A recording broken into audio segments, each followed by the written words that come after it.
lot of times the entire band, especially the ones who aren't songwriters, don't really realize the dynamic and the fact that if the band does have success, it's going to be the songwriter who's going to make the lion's share of the money.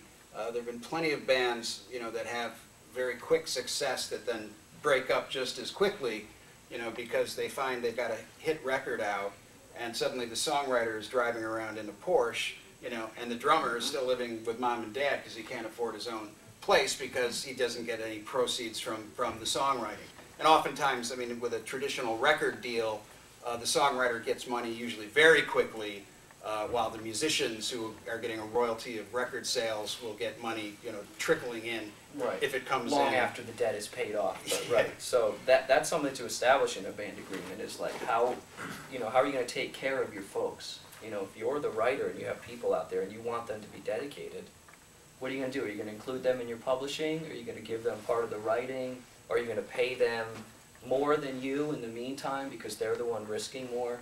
I mean, those are the kinds of things you can talk about when you're forming your band agreement.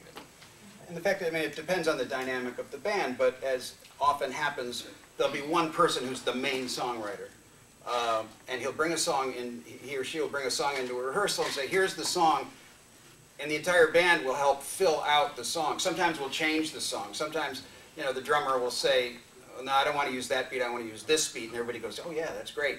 And maybe the bass player will say, well, we got to change the bridge. And suddenly you've got everyone, involved in the songwriting process, although there's one person who started the whole ball rolling, who is known as the songwriter. And depending on the band dynamic, if that's the way it works, then I think you do want to, cut the rest of the band in to the publishing, to the revenue stream from the songwriting to some extent. The main songwriter should get most of it, but everybody else should get in some as well.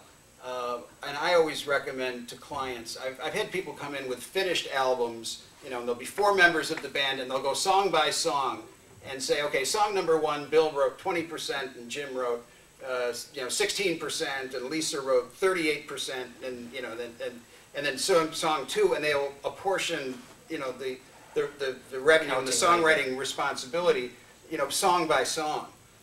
And it's fine if you can do that and sit down and figure it all out. The problem being is that once money starts coming in and the next time you sit down to write a song, everybody's rationality is going to be really skewed because they're going to see dollar signs. So everybody's going to have this investment in their own ideas, and so their own ideas are going to be the best ideas and everybody else's ideas are going to suck.